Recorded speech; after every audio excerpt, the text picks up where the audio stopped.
Hey everybody, welcome to the Stock Car Spectacle. I'm Ian Jordan. I'm Tom Hovland. We still got our good buddy, Mr. Dalton Good, on the show from the Left Turn Cult. How you doing, buddy? Good like my last name. What's going on? Doing fantastic, buddy. We got your favorite race weekend of the year coming up. We got Bristol Motor Speedway, specifically the Bristol Night Race. One of my Let's favorite go. weekends of the year, man. Let's go. How you feeling going into this weekend? I am so damn excited, dude. I've been looking forward to this like ever since Nashville a couple months ago. Like that was my next race on the schedule. I'm not really going to that many races this year, but Bristol Motor Speedway, Bristol Night Race, definitely a can't miss for me. I'm always going to make sure I will always be at this race till the day I die. So I'm ready to get it on, man. It's going to be a party before then, and then hopefully the race won't be a party too. So Okay, we'll see Dalton, how it goes. help me out here because I've hardly ever been out east in general. Explain to me what the atmosphere and why Bristol Night Race resonates with you so much. I mean, really, just because like me and my dad going back when I was like 5 years old. My first ever Bristol Night Race was, or actually my first NASCAR race in general was the Night Race 2003, and this is back when I was a Terry Labonte fan. And after Terry retired, like the very next year, I kind of fell out of the sport. I haven't really been back to a race ever since. And then 2007, when I remembered like NASCAR being on TV, that's when I became a Kyle Busch fan. And this was not supposed to happen, but we ended up going to the Bristol Spring Race back in 2007, aka the first ever race of the car tomorrow. Mhm. And sure enough, Kyle won that one, yeah. Kyle won the son of a bitch. So my first ever live race, like as a Kyle Busch fan, like Kyle ends up winning it. So I'm like, you know what? This is a great place for Kyle. And then I go back 2 years later in 2009. He sweeps both 2009 races, the spring and night. Saw him sweep in 2010. Watched him win the spring in 2011. Sweep it again in 2017. Won the spring race in 2018, 2019. Watched him win the dirt race last year. So this is like, as a Kyle Busch fan, this is obviously Kyle Busch's best racetrack. He owns this place. So that's really kind of why it has a special place in my heart, really. And also with it being my hometown track, I only grew up like 20 minutes away from the place. Just the atmosphere there is just like no other. With the way the grandstands are, it's kind of like a football stadium almost. Just big crowd every year you go. And with it being the night race every year, that's the biggest race that everybody wants to go to, even if you're not a NASCAR fan. Like all my friends, who are not even NASCAR fans, they always want to go to the Bristol Night Race to have a good time.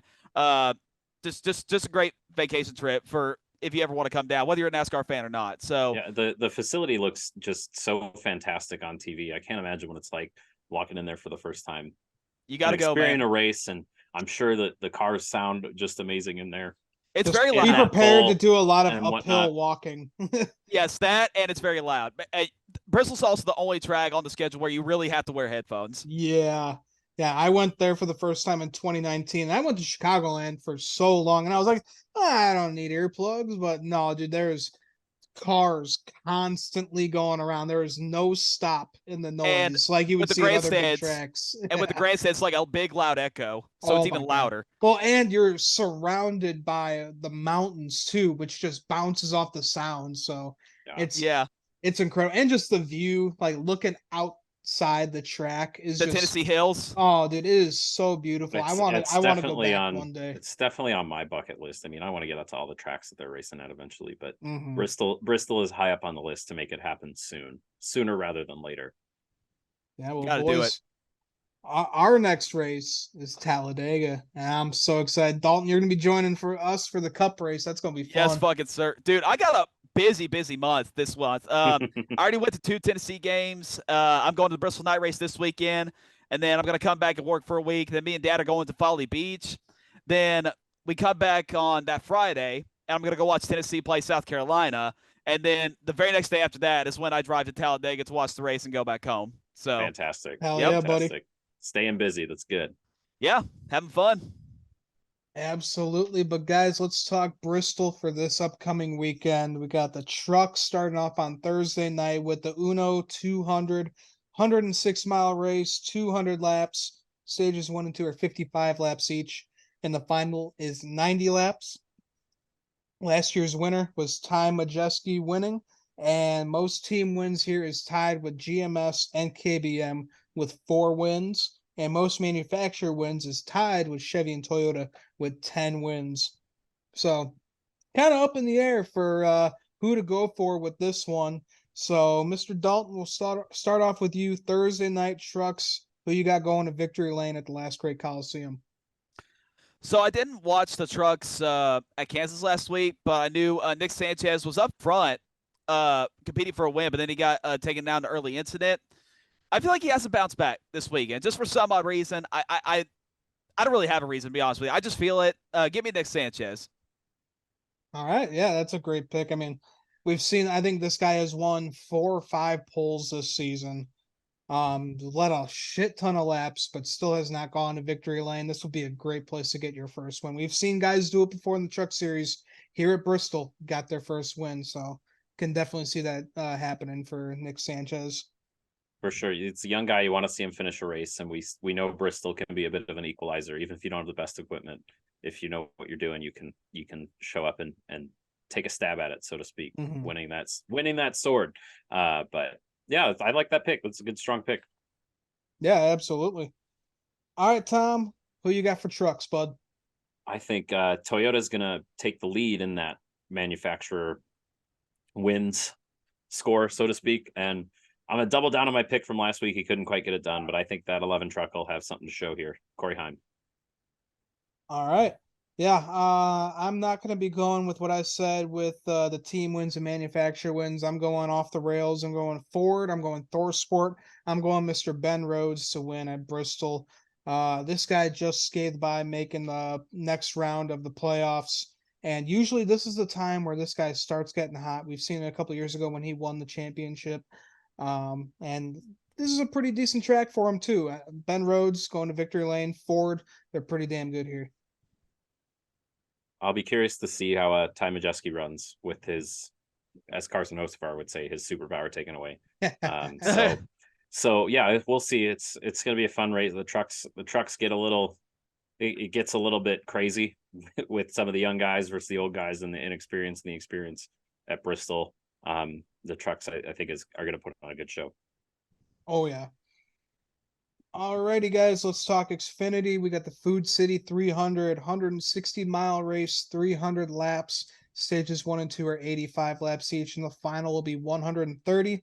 Last year's winner was Noah Gregson. Most team wins, Joe Gibbs Racing. They got 6 here, and most manufacturer wins is Chevrolet with a whopping 19 wins. So, boys, the bow tie does pretty well here on Friday nights.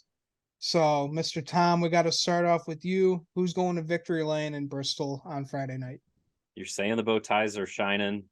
I'm picking a team that has been showing, just as a group, has been showing more speed of late. And I'm picking a guy who's really good at short tracks in the number 8. Josh Berry finally strikes his name in the win column this week and this season and finished it off at Bristol. Would love to see that, man. He's had a weird season. He's been consistent, but just hasn't gotten the victory lane. So would love to see that for the driver of the 8. I think it would be a great jump start to his playoffs. Yeah. To go pull that one off. All right, Dalton, who you got Friday night under the lights? I like your pick, Tom. Tennessee boy. And speaking of Tennessee boys, this is really a big weekend for Tennessee in general. Just you got the Bristol night race this weekend in Bristol, Tennessee. Tennessee's got a big game at Florida this Saturday night. Go Vols, fuck the Gators. And also, big weekend for another Tennessee boy. Nick, since you're not here tonight, this is for you. Trevor fucking Bain, please give me a win in your hometown state. Let's go. Let's Solid. go. I think Trevor that's a strong Bain. pick as well. This guy That knows would what he's be talking awesome. about a little bit. Yeah, we saw Trevor almost get a win a couple weeks ago. Oh, so close. I really can see it for him. This is a great track for him. So let's go win it for that 19. Completely two different styles of racing, but yeah, he still knows what he's doing for sure. Absolutely. And in great equipment. All right, guys. So for my pick in this race, this is the return of Dale Jr. This is his first race of the 2023 season. So I'm going with Dale Jr. He seems to be pretty speedy when he comes. Tom, don't give me that. You know that Dale Jr. is always a top 5 driver when he comes and does his one-off races. And this is a Is real. he? He is, man. He is. He is, and we know it. Yeah, but there's a difference between being a top 5 and a winner. Hey for a man, guy who hasn't raced at the track since 2017. it's Bristol, baby. He can do it. Okay. Put the I'm mail going machine in Junebug. victory lane, driving onto the roof. I love to see Junebug back in the car, and I want to see him back in victory lane because that would be one of the rowdiest celebrations we'll see in a long time. He's going to say, "We're going to drink a lot of beer tonight." All right. Like, I'd be happy to see it. I just think it's highly unlikely. Hey man, I like to shoot for the moon. Of course. All right, guys, and then the big show Saturday night. We got the Bristol night race, 266 miles, 500 laps. Stages 1 and 2 are 125 laps each, and the final will be 250. Last year's winner was Chris Buescher, getting that first win with RFK Racing. The most manufacturer wins here is tied with Chevy and Ford at 22 wins. So, guys, I'm going to have to start off first. My pick to win is Brad Keselowski. His teammate Chris Buescher won here last year. Brad was leading that race until he had a tire go down, hit the wall, ended his day. But man, we have seen the speed out of these RFK cars. We have seen Brad come so close to winning this year. I think it's his time. Ford, they are dominant here for the Bristol night race. And I think that 6 car is finally going to go to victory lane as a team driver owner. He's for the due. first time. That's going to be awesome. He's due. He's he due. hasn't won since Talladega 21, I believe, in the fall. Yep. So spring. In the spring. He's right, also strong at Bristol. He was strong last year. Mm-hmm. I as much as I hate to say it, he is very much due for a win here. And to vault yourself at this point in the playoffs would be fantastic for him and his team. Yeah, most definitely. Would be cool to see that for Brad Keselowski. All right, Dalton, who you got Saturday night winning it all for the Bristol night race? All right, well, you went with the Chevy and Ford camp. I'm going to go Toyota for this one. This guy, he's won the Bristol night race a couple times. He knows how to get it done. He's been the bridesmaid, the past couple weeks, but this time I think he turns it around. Give me that number 11 of Denny Hamlin. James, all right. I like it. Yeah, I like it. He doesn't need it, but he needs it all the same. I think it's good. And for him to be so close these past couple weeks, he's building towards something. Yeah, I like it. This is how it always looks for Denny. He always builds up to his wins. So for sure can see Denny win there. But is it going to be a controversial win? Because all of Denny Hamlin's wins have been very controversial this season. And it is a short track on Saturday night. So I feel like. And it's a cutoff race. Yeah. Yep. Oh, my good. Could you imagine if, like, Ricky Stenhouse or somebody's leading late and Denny moves him out of the way? Like, ooh, that environment is going to be hostile as hell. Mm-hmm. Yeah, and again, Denny's been the black hat this year. He's really replaced Kyle Busch as that, and I can't imagine the fans of Bristol, Tennessee are going to be too nice to Mr. Denny Hamlin. Oh, it's going to be Martinsville 2017 all over again. Oh my goodness. Wow. All right. So Tom, who do you got for Saturday night, buddy? Okay. I can't believe I'm sitting here with one of the biggest Kevin Harvick fans I've ever met and the biggest Kyle Busch fan I've ever met.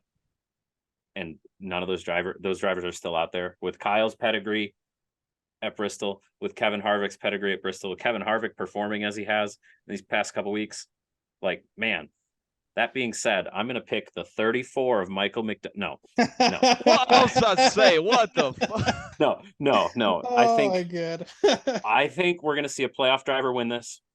I think it's going to be a Ford. I think it's going to be somebody on the brink of elimination. And it's somebody I've also cut from my round of 16. So I'm shooting myself in the foot here. And I'm going to pick, since he's still on the table, the 4 of Kevin Harvick. He's shown so much speed. They've been able to figure something out. I don't understand how he's had such good runs. I mean, Darlington didn't have a great finish, but in Kansas, he was there all day again. What have I been saying for the past 2 weeks? It's Kevin fucking Harvick, man. I see him running around the front again, and again, he knows how to close out these races. He's the closer for a reason. And I hate to say it because I don't like him, but I have to be fair a little bit. I'm kind of a journalist when I'm on this podcast. I got to be a little bit fair. And no bias on this show. I think he can pull it off. Oh, yeah. I mean, like you said, that this team has just picked it up. I mean, he should have won Darlington if it hadn't been for that penalty that came out. Looked fantastic in the closing laps here at Kansas. So really big possibility. Him and Rodney, they got this 4-car figured out right now for these last 7 races we got. All right, and then who gets cut? I'm gonna say the 34, the 47, the 22, and the 23. Unfortunately, I say it's gonna be the 19, wow. 23. Really? I can't imagine. I know he's not good here, but I can't imagine. I don't know how NASCAR and NASCAR Twitter will react if Martin Truex Jr. gets cut from the first round. I'll have to You know walk what? off. They'll want to burn down the whole playoff system again. Oh, this isn't fair. We saw it with Kevin Harvick. We saw it with no, just that would be too much for my little brain to handle. I'm gonna have Ricky advance to the next round. I think he's gonna have a really good race here. What the fuck, dude? What the fuck? What the fuck? Who are you? What is happening? What the fuck? I don't know. It's Bristol, baby. Yeah, yeah. Look, I know he's gonna anything Bristol, can happen, but like and we've 22 seen, points out. We've seen how bad Joey Logano has been doing. I don't think he's gonna have a great race at all. I think he is gonna decline. I think Ricky, I don't know. I just got a good. So you have the 19. Him. Please tell me you're not picking the 34 to move on. No. The 19, He's still the 34, 19, 23, 34, and 22 being eliminated. 19, wow. 22, 23, 34. Wow. Okay. That would be another huge storyline. Mm-hmm. If the 47 Ricky Stenhouse can. I'm just pull thinking it off here. Joey just has not shown anything for us at all. Joey stole 10 points. What he stole 10 points at the end of the Kansas race. He came into pit at something like 17th or something, came out 15 points or 15 places ahead, finished 5th. He stole 10 points at Kansas, and I think that saves him. Because without that move, without the 2-tire move, he's sitting 2 points to the good right now. And it's a completely different story. But it's Bristol. You got to expect some of these guys to have problems. And I think 12 points is an okay cushion. He can't feel safe at all. But man, to get 22 points for Ricky Stenhouse would be a lot. I think if I think you'd pick Ricky to win if you say he's going to move on. I wouldn't say it's a win. I'm just kind of thinking that there's going to be a lot of these playoff drivers that are going to have some issues here. Okay. I feel like I know what happened to Joey. I think both my middle fingers broke him. If you know, you know. I mean, Ricky has had some pretty good finishes here.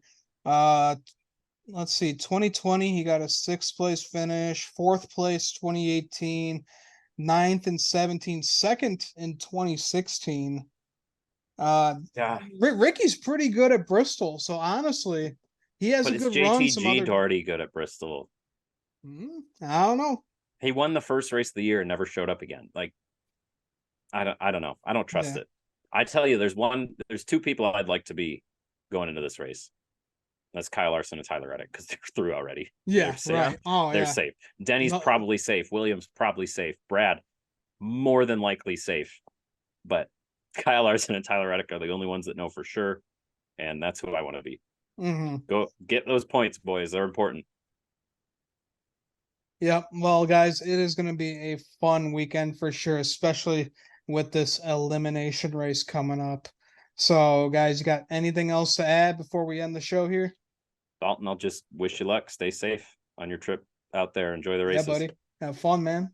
Thank you, Tom. Thank you, Ian. Yeah, guys, if y'all ever find me in Bristol, don't be afraid to come say hi to me. Ask for a picture, ask for an autograph. I'll do whatever. I'll be in Bristol all weekend long. I will be getting there right before Xfinity on a Friday night, so I'll be there for that one. And then, of course, I'll be tailgating all day Saturday, watching the Cup race. So, again, if you guys see me, come say hi. I just so excited to get there, dude. It's been a long time since I've been to Johnson City. I'm just ready to get back home, watch some Bristol night racing. Signed, Dalton Good, GFD. GFD, baby. Yeah, man, it should be a fun weekend of racing. I hope you have a blast. I hope Kyle Busch does well for you, but I hope Kevin Harvick does it just a little bit better. I gotta. We need it. I mean, look, like I said, like the tailgating is going to be fun, but the race itself, it's going to be nerve-wracking. I'm actually going to be nerve-wracking 2 times because I got the Bristol night race and the Tennessee Florida game on both at the same damn time. So during the caution flags, I'm going to have to check the score of the Tennessee Florida game. Just beat Florida. I fucking hate those Gators. So I'm hoping Tennessee can pull off a win in the swap at Florida, and hopefully Kyle can please not wreck in practice and just actually qualify the car. Like, come on. Just survive in advance is all I'm asking. I don't care how you do it. Just do it. He's talking about in the media center before Kansas that he's like, oh, we can't have what happened last week. And it fucking happened. And then he does it again. So like, yeah. Then he tweeted like it happened ×2. Yeah, the tire going down maybe isn't his fault. He could have had just another thing, but like you're not gonna make a deep playoff run if you keep having these practice and qualifying issues, especially with how short these sessions are. It's just it's been scary to watch as a fan. And luckily he's got a little bit of a points cushion. Yeah.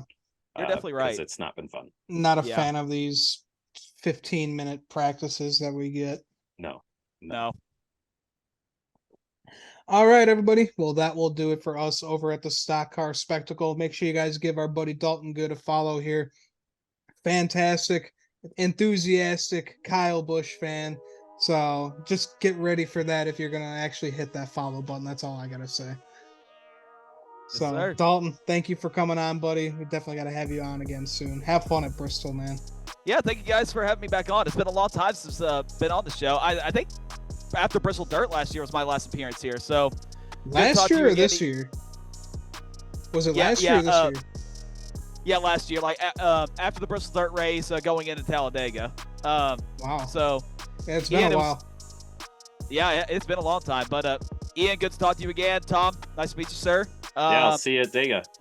My friend. Oh, you're going to Dega? Yeah. Oh, yeah. Let's go, baby. I'm riding out with the team. Yeah, okay, he's going to be camping with us. He's going to experience the Boulevard for the first time. Oh my God, you ain't ready for that shit, baby. You are not ready at all. I swear to God. I am a homebody and an introvert, so it's two things you can't be. I'm done. I'm done. Fucked. He's so fucked. Oh, Tom. And a lightweight. All right, even better. I got home last night from work. I was a little dehydrated. I had one Modelo and was tipsy. So, Oh, man. Yeah, we're going to have a blast. It's just the perfect storm of mid. All right, everybody. Well, thanks for tuning into the Stock Car Spectacle. Make sure you comment down below who you think is going to win at Bristol this weekend and who you think is going to get eliminated to go into the round of 12 for the NASCAR Cup Series playoffs. Again, Dalton Good, thanks for coming on. Make sure you guys give him a follow and make sure you guys like and subscribe to our YouTube channel and make sure to follow us on Twitter and Instagram. So for the Stock Car Spectacle, I'm Ian Jortson. I'm Tom Hoblin. And we'll see you guys next time. Enjoy Bristol.